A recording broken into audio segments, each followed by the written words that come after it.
Pregunta 118 del test de primera vuelta, infecciones por ameba. La entamoeba histolítica, la ameba, es un parásito que se transmite con los alimentos o con el líquido y que en el ser humano produce básicamente dos cuadros clínicos. En primer lugar, puede producir un cuadro de diarrea subaguda o crónica de semanas de evolución que se diagnostica mediante la detección del parásito en las heces y cuyo tratamiento de elección sería la combinación de metronidazol y paramomicina.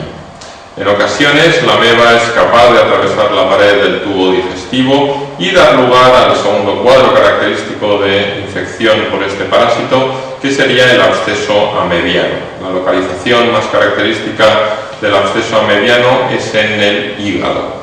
El absceso amebiano presenta algunas peculiaridades respecto de otros abscesos.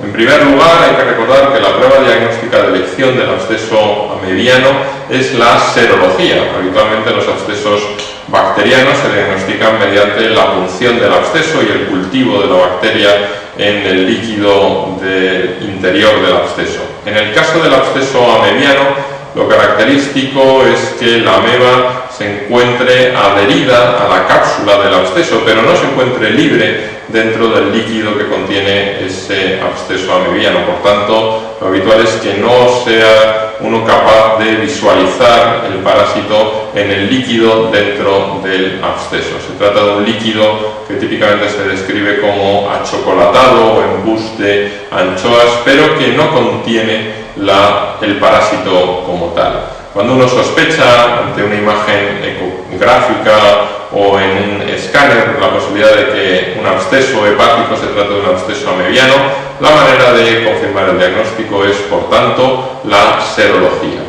El absceso amebiano también es excepcional en cuanto al tratamiento. Lo habitual es que los abscesos se traten mediante una combinación de antimicrobiano más drenaje del absceso mediante punción o drenaje quirúrgico.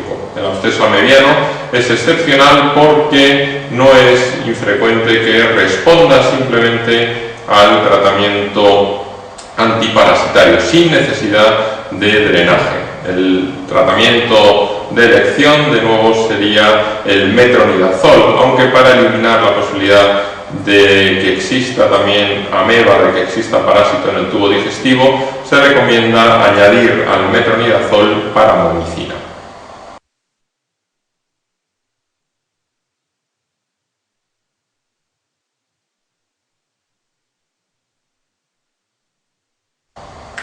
Pregunta 119 del test de primera vuelta, paludismo. El paludismo o malaria es una infección parasitaria producida por Plasmodium. Plasmodium es un parásito que se transmite al ser humano mediante la picadura de la hembra del mosquito Anopheles. El paludismo es una enfermedad parasitaria endémica en países de Centro y Sudamérica, de África y de Asia. Existen 4 especies de Plasmodium capaces de infectar al ser humano: Plasmodium vivax, Plasmodium ovale, Plasmodium malariae y Plasmodium falciparum. La forma más grave, sin lugar a dudas y con diferencia respecto de las anteriores, es la producida por Plasmodium falciparum.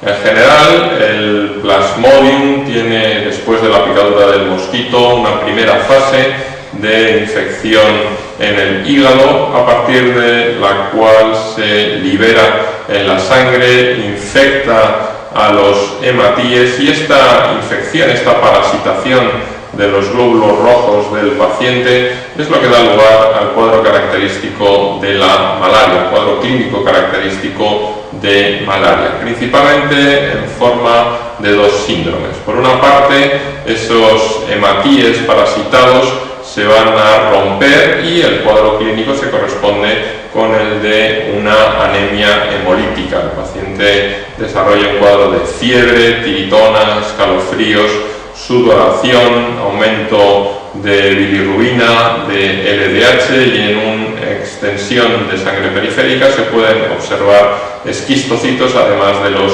hematíes parasitados por el Plasmodium. La otra peculiaridad del Plasmodium cuando infecta los hematíes, y que justifica también otro de los cuadros clínicos, es que aumenta lo que se denomina la citoadhesividad. Esos hematíes deformados, parasitados por Plasmodium, tienen más tendencia a quedarse adheridos a las paredes de los vasos sanguíneos, y eso da lugar a fenómenos microtrombóticos que principalmente producen manifestaciones clínicas a nivel encefálico y daría lugar al cuadro denominado de paludismo cerebral.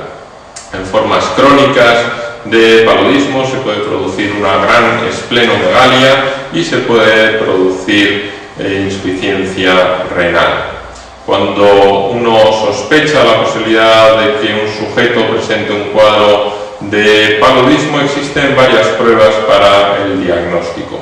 La prueba tradicional era la realización de la extensión de sangre periférica y la gota gruesa. Se toma una muestra de sangre del paciente. En la gota gruesa se denomina así porque se realiza una hemoconcentración, una acumulación de los hematíes, lo cual favorece la posibilidad de localizar alguno que esté infectado por el parásito, pero impide en la mayoría de los casos poder determinar exactamente cuál es la especie de Plasmodium que está produciendo la infección. Sin embargo, con la extensión de sangre periférica, los hematíes no están apelmazados, no están adheridos los unos a los otros, y es más fácil distinguir exactamente cuál es la especie de Plasmodium que está produciendo la infección. Actualmente existen dos alternativas más para el diagnóstico del paludismo. Uno sería lo que se denominan las técnicas de ICT o de inmunocromatografía, que detectan antígenos del Plasmodium en la sangre, y la otra serían técnicas de PCR, técnicas de reacción en cadena de la polímerasa capaces de detectar el ADN del parásito. Desde el punto de vista clínico es importante recordar que existe una máxima que sigue siendo absolutamente válida, y es que todo sujeto que regresa de un viaje de una zona palúdica con fiebre, mientras no se demuestre lo contrario, presenta un cuadro de paludismo. Lo más importante es descartar la posibilidad de paludismo, puesto que se trata de una enfermedad que sin tratamiento presenta una alta mortalidad a corto plazo y que, sin embargo, bajo un tratamiento adecuado tiene una gran posibilidad de curación. Una vez diagnosticado el paludismo, habría que establecer un tratamiento. Por tanto, ahora podemos comentar los fármacos que se utilizan tanto para la profilaxis como para el tratamiento del paludismo y algunos de sus efectos secundarios más importantes. En general, Plasmodium vivax, Plasmodium ovale, Plasmodium malariae y Plasmodium falciparum sensible a cloroquina, la profilaxis se realizaría con cloroquina y el tratamiento se realizaría con cloroquina. Para estas cuatro formas de paludismo, tanto la profilaxis como el tratamiento se realiza con cloroquina. La cloroquina es un fármaco cuyo principal efecto secundario es la toxicidad ocular. Puede producir alteraciones en la córnea y puede producir alteraciones en el cristalino y en la retina, sobre todo en sujetos que realizan profilaxis durante tiempos prolongados. En el caso del Plasmodium falciparum hay que considerar que las zonas del mundo donde todavía existe Plasmodium falciparum sensible a cloroquina son escasas. Algunos países en Centroamérica y en algunos países del Golfo Pérsico, de la zona más próxima de Asia. Pero en general hay que considerar que en todo Sudamérica, en todo el continente africano y en todo el sudeste asiático existen formas de Plasmodium falciparum resistente a cloroquina y por tanto este fármaco no sería adecuado en este contexto ni para la profilaxis ni para el tratamiento. También es importante recordar que en el caso de Plasmodium vivax y ovale existe la posibilidad de que estos parásitos formen los llamados hipnozoitos, las formas durmientes que se quedan acantonadas en el hígado y que pueden dar lugar a recidivas de la enfermedad por Plasmodium vivax y ovale, incluso muchos años después del cuadro inicial de infección. Es importante recordar que la cloroquina no es capaz de hacer desaparecer a los hipnozoitos hepáticos, por tanto, en todo sujeto con paludismo por Plasmodium vivax u ovale se debe inicialmente tratar la forma aguda con cloroquina, pero después se debe administrar un fármaco activo frente a los hipnozoitos. El tratamiento de elección en este caso es la primaquina y se debe recordar que antes de administrar primaquina hay que descartar siempre en ese paciente un déficit de glucosa 6-fosfato deshidrogenasa. Nos quedaría por último, respecto de profilaxis y tratamiento con antiparasitarios, recordar la profilaxis y tratamiento de la infección por Plasmodium falciparum resistente a la cloroquina. En el caso de la profilaxis de Plasmodium falciparum resistente a cloroquina se pueden emplear varios fármacos. El más empleado tradicionalmente ha sido la mefloquina. Mefloquina es un fármaco que como principal efecto adverso presenta la neurotoxicidad, dando lugar a cuadros neurológicos y psiquiátricos. Por eso no se recomienda su empleo en sujetos con antecedentes de enfermedades psiquiátricas y se recomienda iniciar el tratamiento una semana antes del viaje a la zona palúdica por si surgieran estos efectos adversos el poder ser detectados precozmente. Una alternativa actualmente que se emplea con frecuencia es atovaquona con proguanil. El principal inconveniente de este fármaco, que desde el punto de vista clínico es sencillo de tomar, es su precio. Es un fármaco caro que para profilaxis prolongadas pues puede suponer un problema económico. Otras alternativas serían el empleo de la primaquina, el empleo de doxiciclina, aunque hay que tener en cuenta que se trata de una tetraciclina y por tanto puede dar lugar a cuadros de fotosensibilización, lo cual es un inconveniente para aquel sujeto que viaja a un país tropical. Y por último, en el caso de mujeres embarazadas, se recomiendan dos fármacos. A partir del segundo y en el tercer trimestre del embarazo se puede emplear la mefloquina, pero en el primer trimestre del embarazo el fármaco a emplear sería uno de los nuevos macrólidos, concretamente la acitromicina. La acitromicina no es tan efectivo como otras pautas de profilaxis, con lo cual la principal recomendación a una mujer embarazada, sobre todo en el primer trimestre del embarazo, sería el intentar evitar el viaje siempre que sea posible. Para el tratamiento de la enfermedad ya establecida por Plasmodium falciparum resistente a cloroquina, también existen varias opciones. Una pauta que se utiliza con frecuencia es la combinación de quinina con doxiciclina. Plasmodium falciparum resistente a cloroquina, la pauta sería la opción de utilizar quinina con doxiciclina. La quinina es un fármaco que puede producir arritmias cardíacas y que puede producir hipoglucemia. Esto es especialmente frecuente o complicado si se emplea por vía intravenosa, lo cual obliga a hacer una monitorización cada pocas horas del nivel de glucosa y a una monitorización exhaustiva, continua, si es posible en una unidad de cuidados intensivos, en el paciente que recibe tratamiento intravenoso con quinina, combinación de quinina más doxiciclina.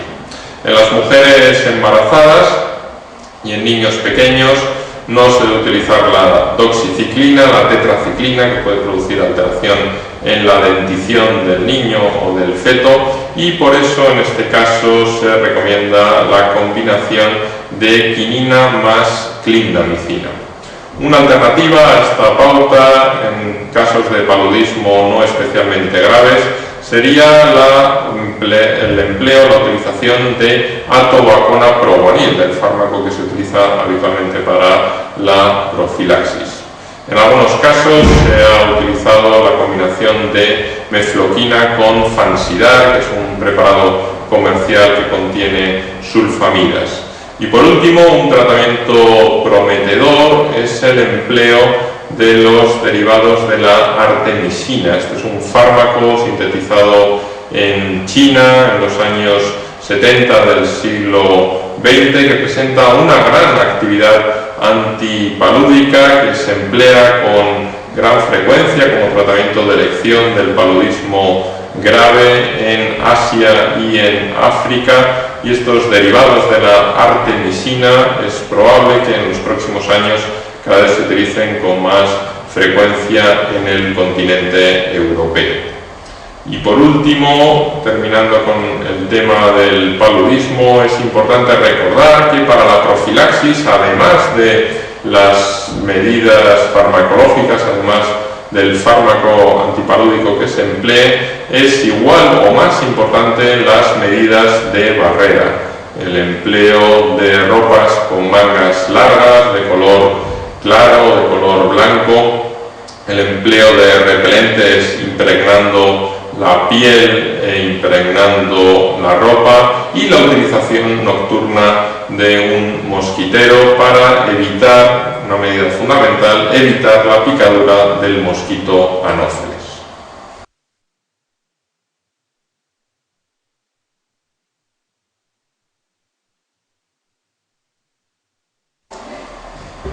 Pregunta 120 del test de primera vuelta, leishmaniasis. La leishmaniasis es una enfermedad zoonótica que se transmite al ser humano a través de la picadura de un insecto, que es el Phlebotomus, y que puede producir un cuadro de infección cutánea o un cuadro de infección sistémica, la denominada leishmaniasis visceral, o también llamada Kala-Azar. Es una enfermedad caracterizada por la presencia de fiebre, posiblemente adenopatías y básicamente una gran esplenomegalia, que en ocasiones llega a producir la presencia de un bazo gigante. También puede existir hepatomegalia y existe pancitopenia por invasión de la médula ósea.